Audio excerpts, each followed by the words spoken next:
주변의 분들과 다시 한번 인사 나누시겠습니다. 하나님이 우리를 사랑하십니다 라는 말로 함께 인사 나누시겠습니다. 하나님이 우리를 사랑하십니다. 오늘도 우리에게 끝없는 사랑과 은혜 허락하시는 우리 하나님의 평강이 함께 예배하시는 여러분의 삶에, 또 오늘 방송으로 함께 가정에서 시간과 삶을 구별하여 예배하시는 여러분의 삶의 자리에 충만하시기를 우리 주님의 이름으로 축원합니다. 오늘 말씀의 제목은 사랑으로 거듭난 야고보와 요한이라는 제목으로 함께 말씀을 나누겠습니다. 자, 오늘 본문은 예수님의 제자 가운데 야고보와 요한 형제에 대한 이야기를 다루고 있습니다. 자, 우선 이 두 사람의 가정 환경이 성경에 소개되는데 그 내용을 잠깐 소개해 드리겠습니다. 마가복음 1장을 보면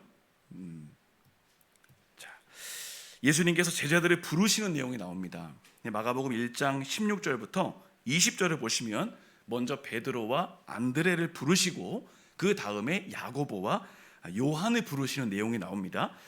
자, 갈릴리 해변으로 지나가시다가 시몬과 그의 형제 안드레가 바다에 금을 던지는 것을 보시고 이제 그들은 어부입니다. 자, 예수께서 이르시되 나를 따라오라, 내가 너희로 사람을 낚는 어부가 되게 하리라 하시니, 자, 곧 그물을 버려두고 따릅니다. 자, 요거 상황을 잠깐 기억하시고요. 자, 그리고 나서 예수님께서 조금 더 가시다가 다른 제자들을 부르십니다. 그런데 그들을 뭐라고 소개하나요? 지금 앞에서는 시몬과 그의 형제 안드레 이렇게 얘기했는데, 자, 여기서는 뭐라고 합니까? 세베대의 아들 야고보와 그의 형제 요한을 보시니. 자, 누구를 소개합니까? 아버지를 소개합니다. 그렇죠? 가족을 소개하는데 앞에는 베드로와 또 안드레 이렇게 있는데, 시몬과 안드레. 그런데 여기서는 야고보와 그의 형제가 아니라 세베대의 아들이라고 소개합니다. 자, 그러면서 20절 곧 부르시니, 그 다음 뭐라고 설명하는가 보세요. 그 아버지 세베대를 품꾼들과 함께 배에 버려두고 예수를 따라갔다. 자, 앞에 나온 두 사람을 부르시는 장면과 지금 야고보와 요한을 부르시는 장면에 좀 특징이 있어요. 가정 환경을 지금 설명해 주는 거예요. 그 야고보와 요한이 어떤 삶을 살았는가. 자, 이 두 장면의 차이점이 뭐냐면 바로 품꾼들이라는 것을 알 수 있어요. 세베대라는 이름과, 자, 품꾼이 있었다는 것은 사람을 부렸다는 거잖아요. 돈을 받고 일하는 사람들이 있었다는 거예요. 가정이 부유했음을 이야기합니다. 자, 경제적으로 여유가 있었어요. 그리고 이 세베대라는 사람을 보니까 초대교회의 기록을 보면 이 세베대는 레위 지파 후손으로서 대제사장의 가문과 아주 친밀한 관계가 있었다 이야기합니다. 그러니까 정치적으로도 그 시대에서 신망이 높은 사람이었다는 거예요. 그것을 알 수 있는 내용이 어디 나오냐면 요한복음 18장에 나옵니다. 시몬 베드로와 또 다른 제자 한 사람이 요한이에요. 또 한 사람이 예수를 따르니 이 제자는 대제사장과 아는 사람이라. 예수와 함께 대제사장의 뜰에 들어가고 베드로는 문 밖에 서 있는지라.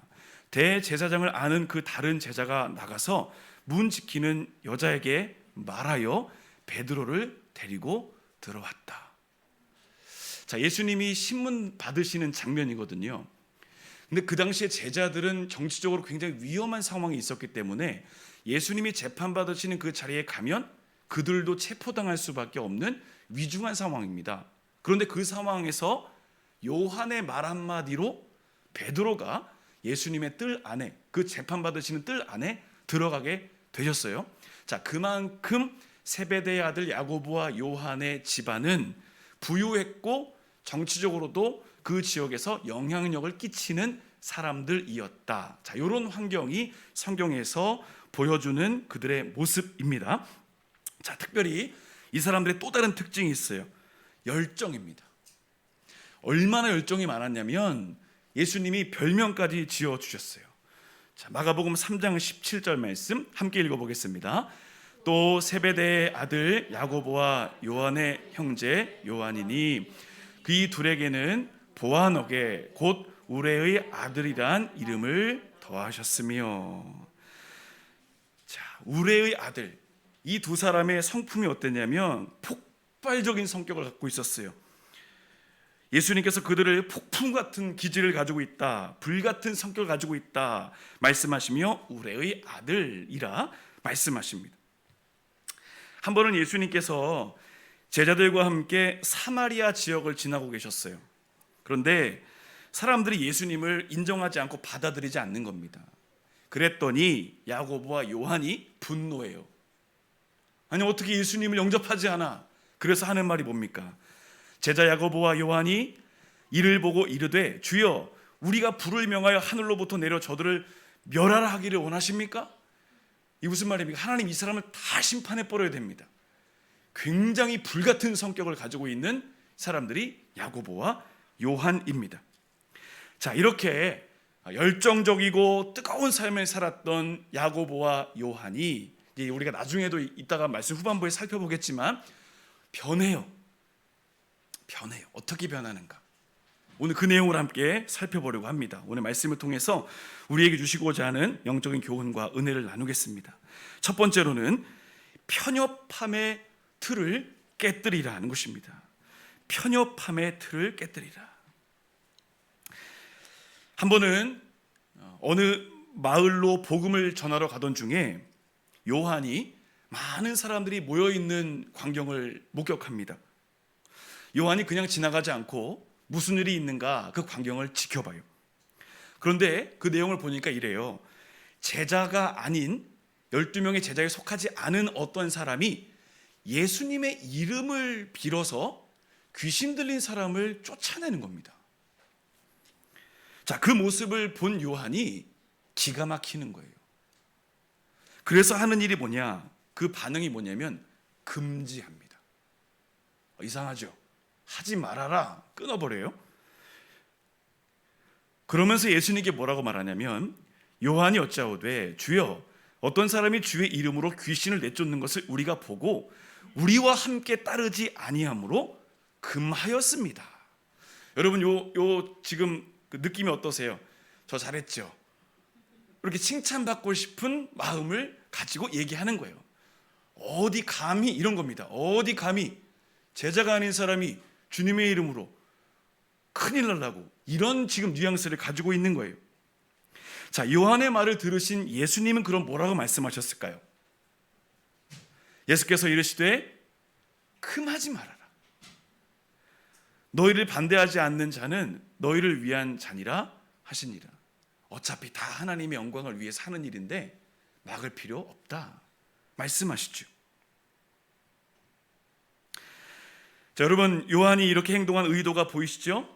예수님의 제자가 아닌 사람은 예수님을 대신해서 말할 수도 없고 예수님의 이름을 빌어서 어떤 일도 해서는 안 된다라고 하는 강경한 생각, 즉 편협한 생각에 갇혀 있었던 겁니다. 여러분 오늘 요한의 행동에서 발견하는 또 하나의 생각이 있다면 예수님의 제자라고 하는 이 자부심이 도를 지나서 우월감이 됐다는 거예요. 요한은 예수님의 제자라는 이 우월감에 빠져서 다른 사람에게 상처를 주고 있지 않습니까? 잘못된 우월감이 다른 사람을 아프게 합니다. 제자의 무리에 들지 않는 사람들을 배척하고 상처를 준 일을 자랑하듯 지금 예수님께 보고하고 있는 사람입니다. 그런데 요한복음 말씀 보면 예수님이 이런 말씀도 하세요. 자, 요한복음 10장 16절 말씀 함께 읽어보겠습니다.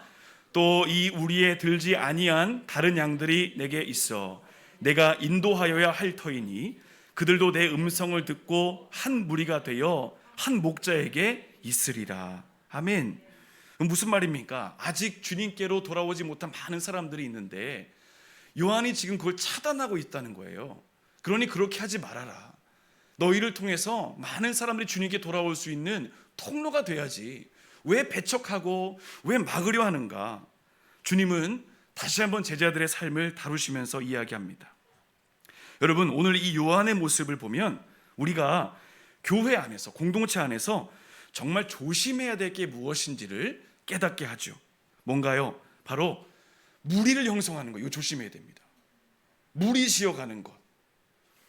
그리고 무리 지으면 어떻게 됩니까? 서로 배척하는 상황들이 생길 수가 있어요. 대립하는 상황이 생길 수 있거든요. 성경은 그거 하지 말라고 지금 말씀하시는 거예요. 바울 사도 역시 고린도 교회에 편지하면서 이런 내용 전했어요. 여러분 잘 아실 거예요. 고린도전서 1장 10절부터 말씀입니다. 형제들아, 내가 우리 주 예수 그리스도의 이름으로 너희를 권하노니 모두가 같은 말을 하고 너희 가운데 분쟁이 없이 같은 마음과 같은 뜻으로 온전히 합하라. 내 형제들아, 글로에의 집 편으로 너희에 대한 말이 내게 들리니 곧 너희 가운데 분쟁이 있다 하는 것이라. 12절입니다. 내가 이것을 말하거니와 너희가 각각 이르되 나는 바울에게, 나는 아볼로에게, 나는 게바에게, 나는 그리스도에게 속한 자라 한다는 것이니.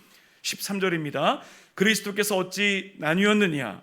바울이 너희를 위하여 십자가에 못 박혔으며 바울의 이름으로 너희가 세례를 받았느냐?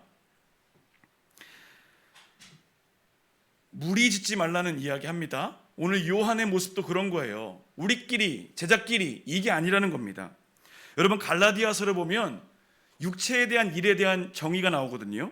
그 가운데 하나가 뭐냐면 당 짓는 것이라고 해요. 육체의 일이라고 합니다. 즉 공동체가 온전하게 하나 되지 못하고 무리 지어서 서로 배척하면 이거 공동체에 무너진다는 겁니다. 하나님이 원하시는 모습 아니라는 거죠. 이 편협한 생각을 깨뜨리라 말합니다. 자, 그렇다면 오늘 이 말씀을 통해서 우리를 좀 점검해 볼 필요가 있지 않을까요? 오늘 우리에게는, 나에게는 어떤 편협한 생각과 편협한 태도가 있는가? 이것은 교회 공동체뿐만 아니라 가정에서도 그럴 것 같아요. 가정에서 속단하고 내 편협함 때문에 그냥 규정해 버리는 이런 모습들이 가정 안에서도 얼마나 많이 일어납니까? 나의 생각과 판단, 이게 옳다, 거기 확신에 빠져 있는 이 편협함, 또 지나친 우월감, 여러분 이것이 우리 가운데 있는 게 아닌가? 오늘 본문이 한번 돌아보라 이야기합니다. 여러분 오늘 요한이 전하는 메시지 보이시죠? 편협함에서 빠져나와야, 수용해야, 인정해야 그때 하나님이 원하시는 아름다운 열매들을 맺게 된다, 이것입니다. 여러분 생각해 보세요. 예수님도 죄와 허물뿐이 우리를 다 수용해 주셨잖아요. 용납해 주시지 않았습니까? 예수님의 제자들도 마찬가지예요. 예수님의 입장에 보면, 예수님의 기준으로 보면 그 누구도 제자가 될 수 없는 사람들인데 주님이 받아주셨어요. 그런데 그들이 뭐라고 생각해요? 내가 특별해서 마치 선택받은 것처럼 특권의식 갖고 우월감에 있어서 우리끼리만 할 수 있는 것들을 왜 당신이 합니까? 라고 배척하는 모습이죠. 여러분 이거 버려야 하나님께서 허락하시는 삶의 은혜를 마음껏 누릴 수 있음을 본문이 이야기합니다. 여러분 이번 한 주간도 더 넓은 생각, 더 넓은 마음 가지고 배척과 대립이 아니라 수용과 연합, 이 모습을 통해서 하나님의 영광을 드러내시는 복된 삶이 되시기를 우리 주님의 이름으로 간절히 축원합니다. 두 번째로는 세속적인 욕심을 버리라는 것입니다. 세속적인 욕심을 버리라. 우리나라에서 한때 교육계를 크게 흔들었던 바람이 있습니다. 거의 다 경험해 보신 것 같아요. 치맛바람. 그렇죠? 이 원조가 성경에 나와요. 치맛바람의 원조가 성경에 나와요. 자, 오늘 본문 보시겠습니다. 마태복음 20장 20절 21절 보시죠. 자, 그때 세베대의 아들의 어머니가 그 아들들을 데리고 예수께 와서 절하며 무엇을 구하니? 예수께서 이르시되 무엇을 원하느냐? 이르되 나의 이 두 아들을 주의 나라에서 하나는 주의 우편에 하나는 주의 좌편에 앉게 명하소서. 보이세요? 치맛바람이죠 이거. 100% 어머니가 두 아들 데리고 와가지고 청탁하는 거예요. 아우 요즘 가장 무서운 게 청탁 아닙니까? 근데 이때부터 이미 그런 문화가 있었어요. 여러분 오늘 이 어머니의 문제가 뭐냐면 세속적인 메시아를 꿈꾸고 있었다는 거예요. 정치적인 혁명가. 그러니까 지금 시대적인 상황이 너무 안 좋으니 예수님 이제 왕이 되시면, 혁명하시면 이 두 아들 꼭 기억해 주세요. 계속 청탁하죠. 그런데 이 두 아들도 문제예요. 어머니 왜 이러세요? 이러질 않아요. 가만히 있어요. 이들이 지금 침묵하죠? 무슨 말인가요? 어머니의 의견에 동의한다는 거예요. 그러니까 엄마나 자식 둘이나 예수님의 제자임에도 불구하고 여전히 생각은 세속적인 거예요. 그들 역시 세상적인 방법으로 성공하고 싶은 마음. 여러분 요즘 뉴스 보니까 부모 덕 보는 자녀들 많더라고요. 성경에서도 이미 그런 사람들이 있음을 이야기해 줍니다. 여기까지만 얘기할게요. 여러분, 교회와 성도가 항상 경계하고 조심해야 될 게 뭐냐면 이런 세속적인 가치관이 타협하려는 마음이 조금씩 교회 안으로 들어오려 한다는 겁니다. 여기에서 타협해버리면 교회 무너지는 거 한순간이에요. 공동체 깨지는 것도 한순간입니다. 자, 보세요. 야고보와 요한의 침묵과 이 어머니의 치맛바람이 어떤 결과를 가지고 왔는가 보시죠. 지금 이 시대랑 똑같아요. 자, 24절 보시죠. 열 제자가 듣고 그 두 형제에게 대하여 뭐합니까? 분히 여기거늘. 요즘 뉴스 보시면 똑같지 않습니까? 청탁해가지고 어디 뭐 했다 하는 사람들 보면 뉴스 보는 사람들은 뭐가 나와요? 화가 나요. 분노해요. 오늘 이 두 사람의 이 모습이 세속적인 욕심이 공동체 안에서 어떤 에너지를 만들었습니까? 분노의 에너지를 만드는 거예요. 여러분, 야고보와 요한의 이 본심을 알게 된 다른 제자들이 매우 불쾌했고 화를 냈습니다. 자, 공동체 안에 세속적인 욕심이 있으니까 공동체 안에 갈등이 생기고 분노가 생기고 혈기로 반응하는 상황들이 이루어진다는 거죠. 여러분, 욕심이라는 것이 어떤 위험성을 가지고 있는가? 공동체를 분노하게 만들어요. 영적으로 메마르게 만들려고 갈라지게 만든다는 겁니다. 자, 그러면 공동체를 영적으로 병들게 하는 또 하나의 원인이 있는데 그게 뭐냐면 비교의식입니다. 자, 오늘 야고보와 요한이 예수님에게 높은 자리를 요청했던 근거가 뭐냐면 우리는 다른 제자들보다 우월해 라고 하는 비교의식. 아까 앞에 살펴봤죠? 집안도 잘 살고 또 정치력도 있고 이러면은 밖에 내다 놔도 괜찮은 사람들이잖아요. 그런데 제자들을 보니까 같은 어부이지만 그냥 통통배 타고 다니면서 고기 잡던 베드로나 돈 걷던 세리는 또 엄청 싫어하잖아요. 그 사람들과 비교해 보면 괜찮은 거예요. 그래도 예수님의 제자들 가운데 서열 매기면 그래도 1, 2번은 하지 않을까? 이런 생각을 가지고 있으니까 예수님께 우리 이 정도는 할 수 있어. 청탁하는 거죠. 제자들과 비교하면 완전히 다른 급이지만 그러다 보니 자신들이 당연하게 그 자리에 올라갈 수 있다는 착각, 이 비교의식이 공동체를 더 아프게 한 거죠. 여러분 생각해 보세요. 교회 안에서도 더 많이 가져서, 더 많이 배워서, 더 많이 누려서 교회 안에서 이런 세상적인 것들을 가지고 다른 사람과 비교하다 보면 반드시 병들게 되어 있습니다. 그래서 예수님이 주신 솔루션이 있어요. 그게 뭐냐? 자, 26절부터 오늘 본문 26절 말씀부터 보겠습니다. 26절, 27절, 28절 자, 말씀을 함께 읽어보겠습니다. 너희 중에는 그렇지 않아야 하나니 너희 중에 누구든지 크고자 하는 자는 너희를 섬기는 자가 되고 너희 중에 누구든지 으뜸이 되고자 하는 자는 너희의 종이 되어야 하리라. 인자가 온 것은 섬김을 받으려 함이 아니라 도리어 섬기려 하고 자기 목숨을 많은 사람의 대속물로 주려 함이라. 아멘. 여러분 26절부터 28절까지 해서 핵심적인 단어를 표현을 하나 꼽아보자면 여러 가지가 있겠지만 종입니다. 종. 여러분 27절에 나오는 이 본문에 나오는 종이라는 원어를 보면 아마 아시는 단어일 거예요. 둘로스라는 단어입니다. 둘로스. 여러분 이 둘로스라는 단어는 단순히 어떤 매장에서 일하는 직원 이 정도의 수준을 이야기하는 것이 아니라 노예에 가까운 의미를 가지고 있는 것이 둘로스입니다. 그 당시에 노예는 어떤 존재이냐? 사람으로 인정받지를 못했습니다. 재산처럼 여겨졌고 인권도 없었습니다. 죽으면 죄송해요, 그냥 재산의 일부가 손실되었거니, 이런 생각을 하는 수준이 둘로스입니다. 그런데 예수님이 제자들에게 뭐라고 말씀하세요? 너희는 둘로스가 되어야 해. 여러분, 이것이 제자들에게만 주는 메시지일까요? 우리 모두에게 주는 메시지 아닙니까? 둘로스가 되어야 해. 여러분, 지금 우리는 어느 위치에 있습니까?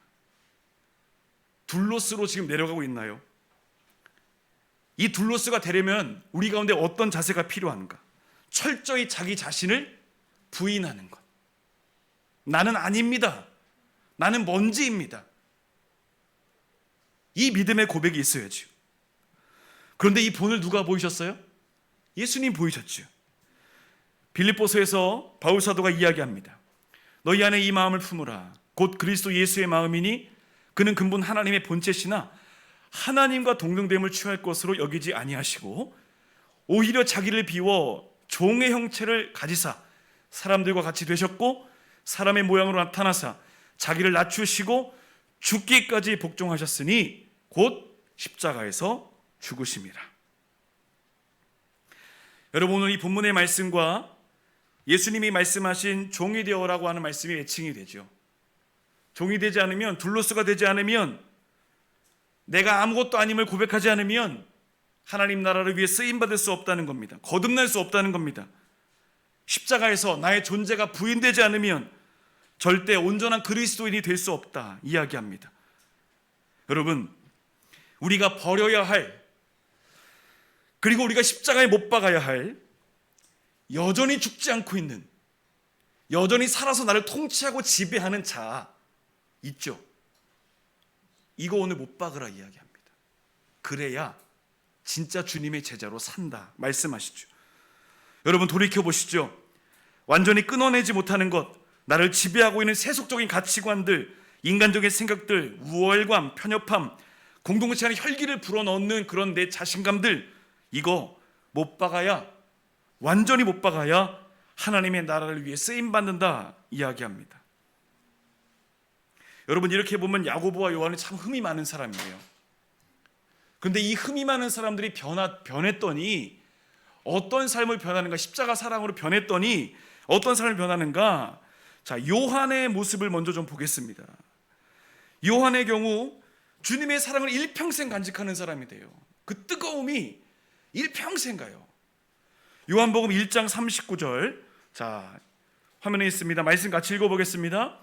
예수께서 이르시되 와서 보라. 그러므로 그들이 가서 계신 데를 보고 그날 함께 거하니 때가 10시쯤 되었더라. 여러분, 이 말씀이 그냥 요한복음 1장에서 그냥 지나가는 말씀인 것 같은데 요한의 인생에서 정말 중요한 말씀이에요. 요한의 인생이 얼마나 중요한 가치를 갖고 있는가를 알려주는 말씀인데, 자, 여러분, 요한이 이 요한복음 서신을 기록할 때의 연령이 언제냐면 80대입니다. 80대. 자, 80대의 나이에 요한복음을 쭉 기록해요. 1장이잖아요. 초반이잖아요. 초반부 예수님과 만났던 사건을 기록하거든요. 그러면서 이때가, 예수님 만났던 때가 20대예요. 그러니까 최소 60년의 시간이 갭이 있는 거죠. 그런데 그가 예수님을 만났던 이 그때의 장면을 회상하는데 굉장히 디테일하지 않습니까? 그때를 뭐라고 표현해요? 그때가 10시다. 10시다. 인생에서 정말 기억에 남는 그 시간. 예수님과의 만남이 얼마나 강렬했던지, 60년이 지난 그 80대의 노인이 예수님 만났던 그때를 생각하니 그 10시의 감동이 내 안에 여전히 충만한 거예요. 예수를 생각하니 요한을 떠나서, 세례 요한을 떠나서 예수님을 따라갔던 그날 그때가 평생에 잊을 수 없는 감격으로, 여러분, 요한이 열정적인 사람이라고 했잖아요. 그 열정이 예수 만나고 나니까 예수님을 향한 뜨거운 열정으로 변해서 그 시간에 10시를 기억합니다. 일평생 잊을 수 없는 주님과의 만남. 요한은 예수님의 이 뜨거운 사랑을 경험하고 난 이후에 그 인생에서 가장 중요한 시간이 언제인가 돌이켜보았더니 주님 만났던 그날이 그 인생의 가장 소중한 시간이었음을 고백합니다. 여러분 한번 여쭤볼까요? 요한의 10시 우리에게는 언제인가요? 예수님을 만났던 그 뜨거운 감격, 은혜를 경험했던 그날이 있잖아요. 언제이십니까? 근데 이게 이제 잘못 나가면 이제 구원파처럼 될 수 있어요. 몇 날 며칠 몇 시에 구원받았니? 이건 아닙니다. 그런 걸 이야기하라는 게 아니에요. 정말 내가 주님을 만난 그 뜨거운 감격, 평생 잊을 수 없는 그 거듭남과 회심의 그 은혜를 간직하고 있는, 그때를 생각하면 여전히 나는 뜨거운가. 여러분 주님 만났던 그때 기도 열심히 하시고 눈물 흘리면서 막 몸부림쳤던 그때를 생각하면 지금도 똑같은 열정으로 주님께 나갈 수 있는가? 오늘 요한이 그거 묻습니다. 그러면 야고보는 어땠는가 보시죠. 야고보는요 가장 먼저 순교합니다. 단독으로 나오는 데가 사도행전이죠. 그때 헤롯 왕이 손을 들어 교회 중에서 몇 사람을 해하려 하여 가장 먼저 손대는 사람이 요한의 형제 야고보를 칼로 죽이니, 가장 먼저 야고보에게 칼을 댄 이유는 뭘까요? 그만큼 위협적이었다는 거죠. 상징성이 또 있다는 거죠. 그러니까 야고보의 인생이 예수님의 사랑으로 얼마나 많이 변화되었는가를 반증해주는 모습이 바로 이것입니다. 여러분, 오늘 이 야고보와 요한을 변화시킨 예수님의 사랑, 그 사랑이 지금도 우리에게 유효하고 있다는 것을 본문은 이야기합니다. 여러분, 여전히 죽지 않은 자, 여전히 세상적인 것을 사랑하는 자, 여전히 우월감에 빠져서 배척하고 무시하는 자, 여러분 이것을 본문은 이야기합니다. 다 털어내라. 십자가 앞에 다 못 박으라. 그리고 이야기합니다. 예수님을 만났던, 요한이 만났던 그 10시와 같은 시간이 우리 가운데 회복되어져야만이, 그리고 세상이 두려워서 가장 먼저 죽여야 될 사람이 누구냐? 야고보야. 그만큼 세상을 위협하게 할 수 있는, 존재만으로도 위협적인 인물, 예수님의 사랑으로 변화받은 야고보와 요한의 삶이 바로 여기 있다는 겁니다. 여러분 생각해 보시죠. 요즘 우리 그리스도인들이 어떤가요? 세상에 위협적입니까? 오히려 세상이 더 교회 눈치 보고 있지 않아요? 죄송해요, 이제 광고 시간에 교회에서 음식 안 먹겠습니다 하잖아요. 그 이면에 뭐가 깔려 있는 거예요? 괜히 밥 먹었다가 교회 뉴스 나면 또 교회 손가락질 당하니까 오히려 우리가 움츠러드는 거예요. 교회가 더 조심해야 된다라고 하는 포장은 하지만 속상할 때가 있어요. 어떻게 하다 교회가 이렇게 됐지?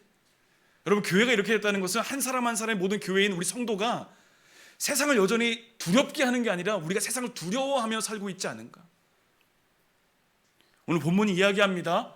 예수님의 사랑으로 변화된 사람은 그 뜨거운 열정이 평생 간직되어지는 인생일 뿐만 아니라 세상을 위협할 수 있는 그 거대한 영향력, 큰 영향력을 가지고 살아가는 인생임을 이야기합니다.